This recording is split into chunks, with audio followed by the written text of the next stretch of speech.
میں نے بچپن سے اپنے باپ کے ہاتھوں پر گرم دے کے چھالے دیکھے تھے، مگر ان کے چہرے پر کبھی شکوہ نہیں دیکھا۔ ہماری روزی صرف اس چھوٹی سی جلیبی کی دکان سے چلتی تھی۔ اگر کسی دن بارش ہو جاتی یا گاہک کم آتے تو شام کو گھر میں راشن کی فکر شروع ہو جاتی۔ کئی دفعہ ایسا بھی ہوا کہ ابا نے خود کھانا نہیں کھایا مگر میرے لیے کھانے اور کتابوں کا انتظام ضرور کیا۔ میں دن بھر ان کے ساتھ جلیبیاں بناتی اور رات کو اسی دھوئیں اور مٹی بڑے گھر میں چراغ کی روشنی میں بیٹھ کر اپنے خوابوں کو زندہ رکھنے کی کوشش کرتی۔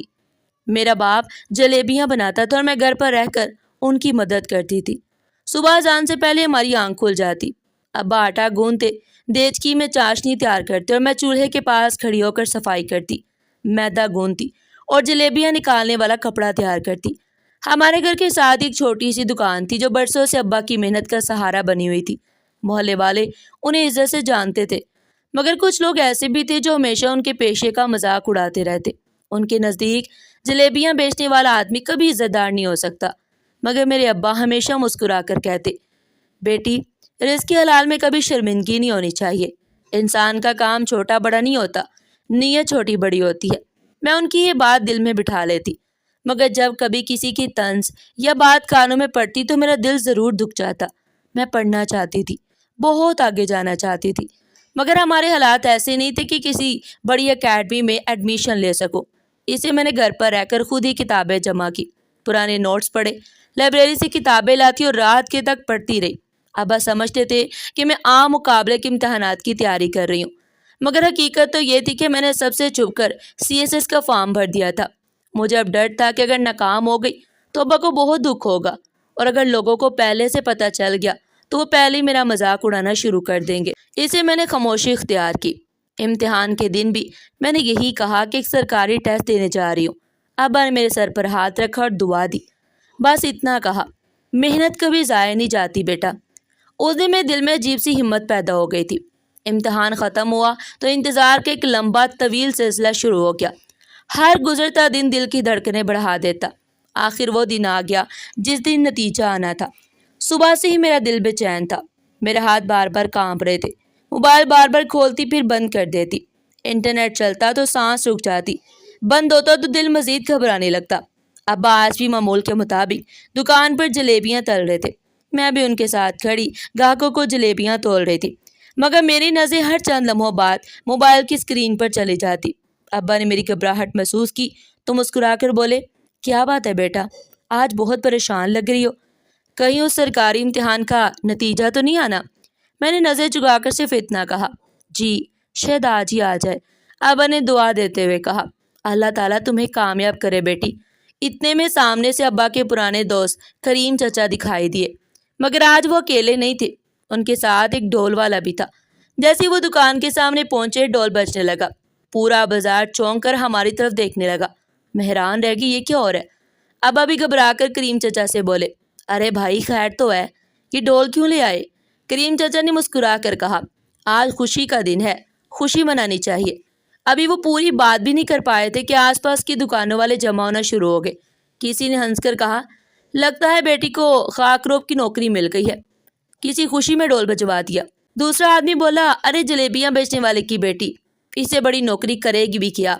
تیسرا طنز مارنے لگا، شاید کسی دفتر میں چپڑاسی لگی ہوگی، اس لیے اتنا شور مچا رہے ہیں۔ ان کی باتیں میرے کانوں میں تیر کی طرح چبھ رہی تھی۔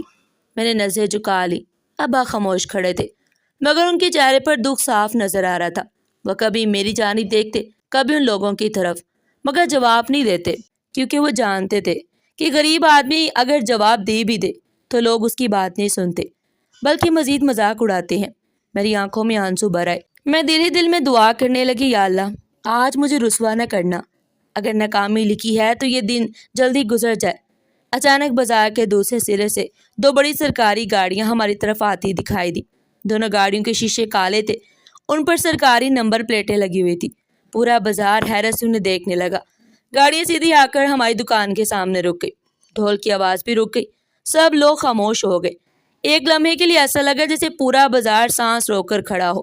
دونوں گاڑیوں کے دروازے کھلے، سفید یونیفارم پہنے چند اہلکار باہر نکلے، ان کے ساتھ دو باوقار افسر بھی تھے، جنہیں دیکھ کر لوگ ایک دوسرے کا منہ دیکھنے لگے۔ کسی نے آہستہ سے کہا، لگتا ہے کوئی بڑی کارروائی ہونے والی ہے، شاید دکان پر کوئی مسئلہ ہو گیا۔ ایک اور شخص بولا۔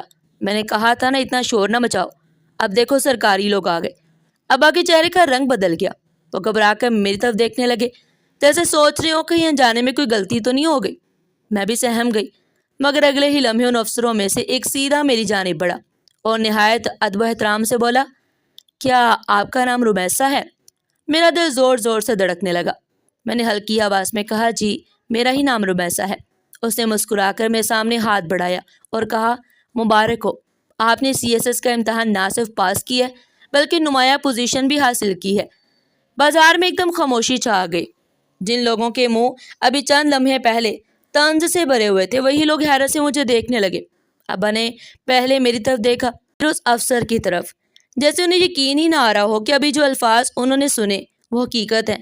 ان کے ہاتھ سے جلیبیاں نکالنے والا کپڑا نیچے گر گیا اور ان کی آنکھوں سے بے اختیار آنسو بہنے لگے۔ ابا کی آنکھوں سے بہتے آنسو دیکھ کر میرا دل بھر آیا۔ میں آگے بڑھ کر ان کا ہاتھ پکڑا تو وہ کچھ لمحے مجھے خاموشی سے دیکھتے رہے، جیسے برسوں کی تھکان ایک ہی لمحے میں اتر گئی ہو۔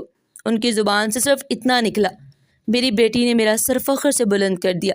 پھر انہوں نے مجھے اپنے سینے سے لگا لیا۔ پورا بازار یہ منظر دیکھ رہا تھا۔ ابھی کچھ دیر پہلے جو لوگ طنز کر رہے تھے وہی لوگ ایک دوسرے کی طرف نظر چرانے لگے۔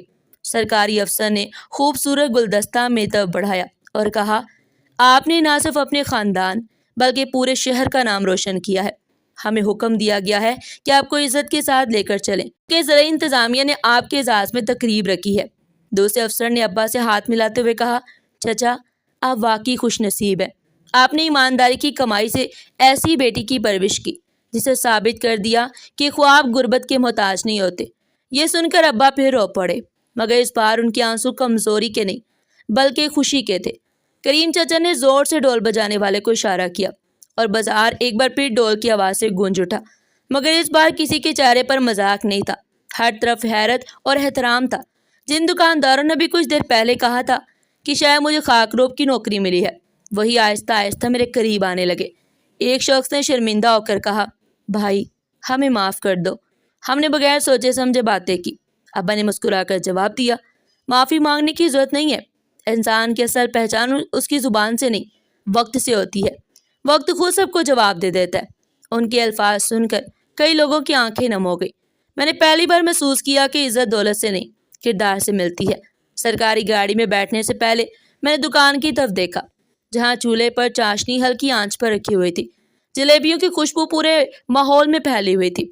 مجھے وہ ہر صبح یاد آئی جب میں انہی ہاتھوں سے برتن دھوتی تھی، انہی ہاتھوں سے آٹا گوندتی تھی اور رات کو انہی ہاتھوں سے کتابیں کھول کر پڑھتی تھی۔ میں نے دل ہی دل میں اللہ تعالیٰ کا شکر ادا کیا کہ تقریب میں پہنچے تو وہاں شہر کے بڑے افسر، سیاستدان اور معزز شخصیات موجود تھی۔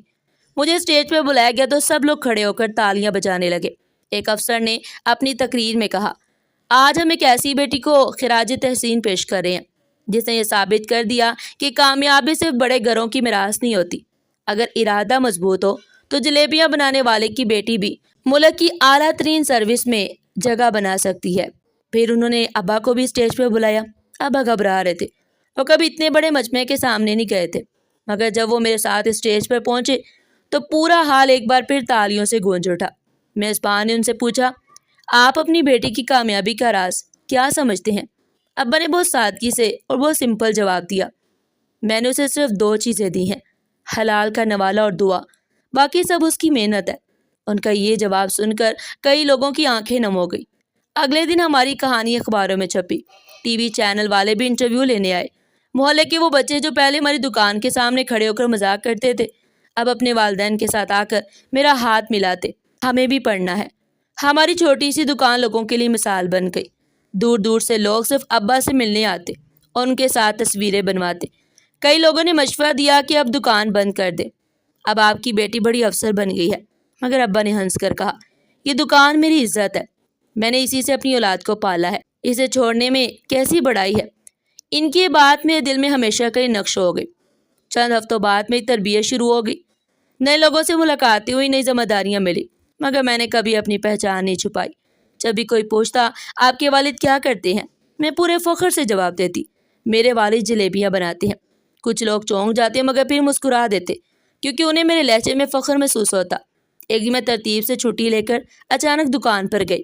ابا حسب معمول جلیبیاں تل رہے تھے۔ مجھے دیکھ کر خوش ہو گئے۔ میں نے ان سے کہا آج مجھے بھی جلیبیاں بنانی ہیں۔ انہوں نے ہنس کر کہا اب تم افسر ہو، یہ کام تمہارے لیے نہیں ہے بیٹا۔ میں نے جواب دیا نہیں ابا، یہی کام تو میری پہچان ہے۔ اگر آج میں اس مقام پر ہوں تو انہی جلیبیوں کی خوشبو کی وجہ سے ہوں۔ انہی کی کمائی سے میری کتابیں ہیں، انہی کی برکت سے میری دعائیں قبول ہوئی۔ یہ کہہ کر میں بھی ابا کے ساتھ کھڑی ہو گئی۔ اتنے میں چند نوجوان وہاں آ گئے۔ انہوں نے مجھے پہچان لی اور حیرت سے بولے میڈم آپ یہ کام کر رہی ہیں؟ میں نے مسکرا کر کہا محنت کرنے والا کوئی بھی کام چھوٹا نہیں ہوتا۔ اگر میں آج اس دکان کے ساتھ کھڑے ہونے میں شرم محسوس کروں تو میری ساری تعلیم بے معنی ہے۔ وہ نوجوان خاموش ہو گئے۔ اس شام جب سورج ڈوب رہا تھا اور ابا دکان کے باہر بیٹھے ہوئے تھے، میں نے ان کا ہاتھ اپنے ہاتھ میں لیا اور کہا ابا آپ نے کبھی مجھے احساس نہیں ہونے دیا کہ ہم غریب ہیں۔ آپ ہمیشہ کہتے تھے رزق حلال سب سے بڑی دولت ہے۔ آج سمجھ آیا کہ آپ سچ کہتے تھے۔ ابا نے آسمان کی جانب دیکھا اور دھیمی آواز میں بولے بیٹی دولت ختم ہو جاتی ہے، عہدے بدل جاتے ہیں، شہرت بھی ایک دن مانند پڑ جاتی ہے، مگر حلال کی کمائی سے ملنے والی عزت کبھی ختم نہیں ہوتی۔ میں نے ان کے ہاتھ چوم لیے اور دل ہی دل میں عہد کیا کہ زندگی میں جہاں بھی رہوں گی اپنے باپ کے پسینے کی خوشبو کبھی نہیں بھولوں گی، کیونکہ میری اصل پہچان کسی سرکاری عہدے سے نہیں بلکہ اسی جلیبی والے باپ سے ہے، جس نے اپنی بیٹی کو یہ سکھایا کہ محنت کرنے والے ہاتھ کبھی چھوٹے نہیں ہوتے اور دعا دینے والا باپ دنیا کی سب سے بڑی دولت ہوتا ہے۔ ناظرین، اگر آپ کو آج کی کہانی پسند آئی ہو تو ویڈیو کو لائک کریں، چینل کو سبسکرائب کریں اور زیادہ سے زیادہ شیئر کریں۔ پھر ملتے ہیں ایک نئی اور سبق آموز کہانی کے ساتھ، تب تک کے لیے اپنا بہت سارا خیال رکھیے گا۔ شکریہ، اللہ نگہبان۔